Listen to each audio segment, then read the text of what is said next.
For 3 years, I literally crawled to my bathroom some days because I was too sick to walk. My husband was told to research how to get my body back to the States if I didn't make the flight to Germany. Now, I ride golf carts with my puppy and my granddaughter. I watch sunsets on the Gulf Coast. Almost dying didn't change what I do with my time as much as it changed what I think time is worth. I spent over 7 years being told I wasn't gonna make it. Primary biliary cholangitis, autoimmune hepatitis, 5 other autoimmune diseases, including Lyme. No cure, not responding to treatment, years of wondering if tomorrow would come. And when you've lived through a season like that, you stop playing the waiting game with your life. So instead of giving you the standard best time to buy market analysis, I'm going to walk you through what I learned when ordinary life became extraordinary, why that changes how I work with people who are stuck waiting for perfect conditions on their beach investment or relocation, and what gets lost while you're sitting on the fence running the same spreadsheet for the 3rd year in a row. Because sometimes the best financial decision isn't the one the numbers justify.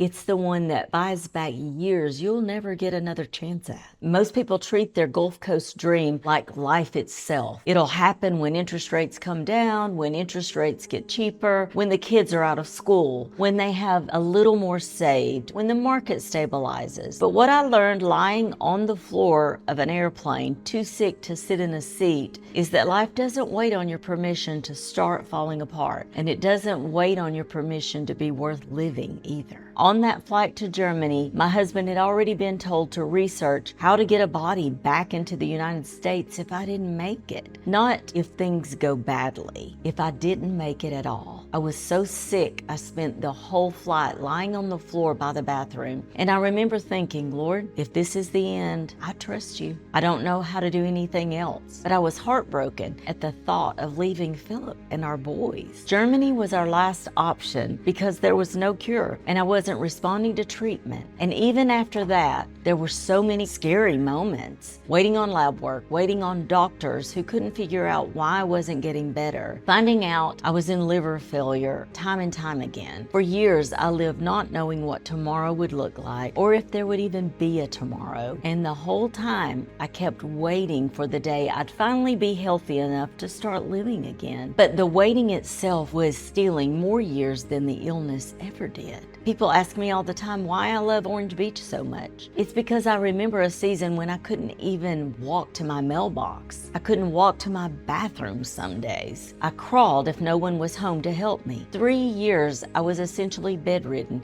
in brain fog so thick I couldn't even hold a conversation. Now I get to ride a golf cart with our granddaughter and let her be my chauffeur. I get to watch our puppy Louie stand on the steering wheel like he's driving. I get to go out on our boat. I get to watch sunsets. Nothing feels ordinary anymore. I don't wake up looking for the next big thing. I wake up thankful for another day of the life I already have. That's what changes when you've spent years not knowing if you'll survive. You stop treating someday like it's promised to you. Someday rates will drop. Someday the insurance costs will settle. Someday the kids will be older. Someday you'll have the money saved. But nobody on this earth can promise you that someday shows up before your last day does. The waiting didn't just cost me. It set a trap I see people walk into every single week. And the person who pays for the trap isn't the one lying on the hospital bed. It's the one who looks healthy, feels fine, and truly believes the perfect moment is still out there waiting for them. That's exactly the person I see sitting across from me, stuck on the fence. I see people every single week doing exactly what I did when I was sick. They're waiting for conditions to line up. Lower rates, cheaper insurance, better market timing, one more year of saving. And every one of them believes that when those stars finally align, that's when life starts. But I'm telling you from experience, life doesn't work that way. I had a couple 2 years ago who almost walked away from a property because of interest rates. They ran from the numbers, then they ran the numbers 6 different ways. They waited 3 months, hoping rates would drop. They kept saying, we'll know when it's the right time. So I told them the same thing I'm telling you. You don't know how many summers you have left. You don't know how many family vacations you'll get. You don't know how many sunsets you'll see. They move forward, not recklessly. We walked through every number, every risk, every insurance cost, every HOA assessment, but they made an informed decision instead of waiting for the perfect one. 6 months later, they sent me pictures of their grandchildren on the beach. Their life was completely different, they said, more than they ever dreamed or imagined. They finally had a place where the whole family gathers, and they told me they had never really done that as a family before. Could they have waited for a better rate? Yes. Could they refinance later? Definitely. But they'll never get those 6 months back. They'll never get the first summer with the grandkids on their own beach back. Fear stole years from me. Years I spent bedridden. Years I spent waiting to be healthy enough to live. I don't want it stealing years from someone else if I can help them think through it clearly. And most people aren't really scared of making a bad investment. They're scared of making a decision they'll regret. They're scared of feeling foolish 6 months later if something changes. But the regret of waiting too long is just as real as the regret of moving too fast. I've watched both play out. The people who move forward despite imperfect conditions are living on the Gulf Coast right now. The ones who waited for everything to line up are mostly still running numbers, the same spreadsheet 3 years later. Life isn't waiting on you. Your kids are getting older whether you buy the beach house or not. Your grandkids are growing up whether you relocate or not. The sunsets are happening every single night whether you're there to see them or not.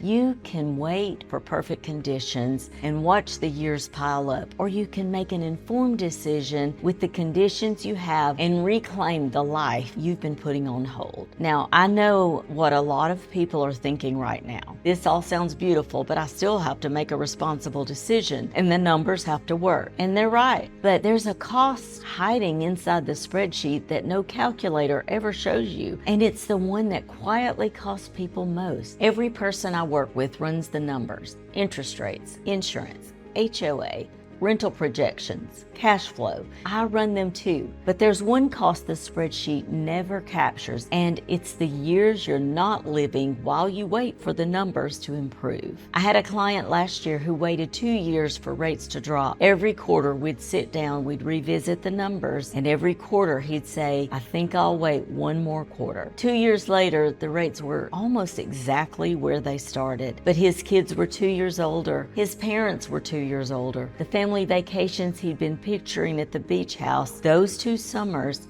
never happened. When he finally bought, the first thing he said to me was, I wish I'd done this 2 years ago. I'm never going to tell people to make irresponsible financial decisions. I work through every rental projection, every insurance cost, every HOA fee, because I want my clients to make informed decisions. But sometimes the best investment isn't just what the spreadsheet says. Sometimes it's the memories you're making with your grandchildren. Sometimes it's finally slowing down and creating a life that actually feels like the one you've waited and worked so hard for. So there's a different question worth asking. Instead of what's the perfect time to buy, ask what's the life cost of waiting another year? Wait one more year for the rates to drop, and what do you lose? A summer with your family, 12 months of rental income, a year of building equity, a year of sunsets you'll never get back. Wait 2 years and you'll lose 2 years of everything. At some point, the financial upside of waiting gets swallowed up by the life costs of standing still. I know because I lived it. I spent 3 years bedridden, waiting to be healthy enough to start living. Those 3 years are gone. I can't get them back no matter how healthy I am now. The numbers matter. I'm never going to tell you that they don't, but the numbers are a filter for whether you can afford to move forward. They're not the reason you're doing this in the first place. The reason you're doing this is because you want a life on the Gulf Coast. You want the sunsets. You want the family gatherings. You want the slower pace, the beach mornings, the boat rides. You're not buying a financial instrument. You're buying back time, and time is the only asset you can't refinance later. So if time is the real cost, the real question becomes who's actually helping you protect it. There's a way to know your advisor is truly on your side, and it comes down to one thing almost no agent will ever admit to you. Most agents might pressure you to close because their paycheck depends on it. it. So I'm going to tell you something that might sound strange coming from a realtor. I'm not attached to whether you buy or not. And that's exactly why you should trust me to help make this decision. I tell my team all the time, especially when a deal is really hard, I'm not attached to the outcome. I genuinely want what's best for my client, and I work to the very best of my ability to help them get there. But I'm not attached to the outcome. Sometimes that means buying now, sometimes it means waiting, sometimes it means deciding not to buy at all. My job isn't to convince you to buy. My job is to help you make the right decision for you and for your family. Because the point was never the property. The point is helping people create the life they love. Sometimes that's a beach house. Sometimes it's not. And I'm at peace with any of those outcomes. What I'm not at peace with is fear making your decisions, because I know exactly what fear does. So when I see someone paralyzed, afraid of the market dropping, afraid of overpaying, afraid of making a mistake, I recognize it immediately. My job is to help them think through it clearly, walk through the numbers, look at every risk, understand the rental market, know the insurance landscape, make an informed decision. But I also ask them a harder question: what are you actually afraid of? Is it the money or is it regret? Because those are the two different fears, and they call for two different conversations. So if you're stuck in analysis paralysis right now, here's what I want you to hear. You don't have to figure it out by yourself. That's my job. My job is to help you see clearly what you're really deciding. You're not just deciding whether the interest rate is low enough or whether the insurance fits your budget. You're deciding whether you're going to keep waiting for perfect conditions and watch another year slip by, or whether you're going to move forward into the life you've been putting on hold. And that decision comes down to one word, a word most people use recklessly without realizing it. There's a version of life is short that leads to regret, and there's a version that leads to the most meaningful decision you'll ever make. The difference between them is everything, and it's what almost dying finally taught me. Almost dying didn't teach me to live recklessly. It taught me to live intentionally. And there's a world of difference between those two things that most people miss when they hear a story like mine. I'm not telling you to buy a beach house you can't afford because you only live once. That's reckless. What I'm telling you is that when you've sat by a phone waiting on life-changing medical news, you understand what it means to wait, and you learn to ask a different question. Not, can I afford to move forward, but can I afford to keep waiting? Because real estate was never really about property for me. It's about helping people build a life they'll be grateful they lived at the end. That's what almost dying taught me. At the end, the only thing that matters is whether you lived a life you actually wanted or whether you spent all your time waiting for the right moment to start. People ask me why I'm so obsessive about answering my phone every single time, calling back as fast as I can, communicating constantly. It's because I've been the one sitting by the phone waiting on lab results, waiting to find out if I was going to make it. I never want one of my clients wondering if someone is thinking about them, because I know exactly what that feels like. That's what my near-death experience gave me. It didn't just give me gratitude for sunsets and golf carts and boat rides. It gave me clarity about what actually matters when someone is making a life decision. So if you're sitting on the fence right now about your Gulf Coast dream, here's what I want you to do. Stop asking, is this the perfect time?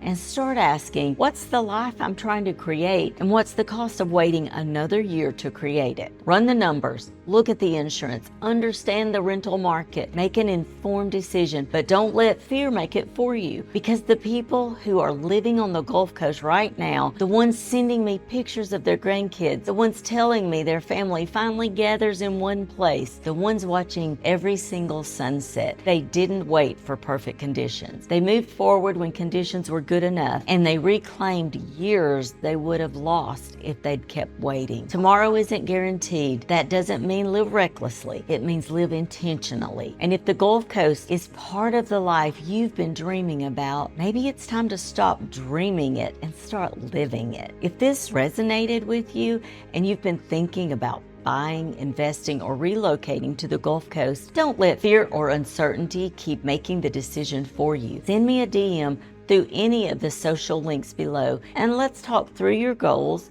your concerns, and what moving forward could realistically look like for you. My job isn't to pressure you. It's to help you make a clear, informed decision that feels right for your life.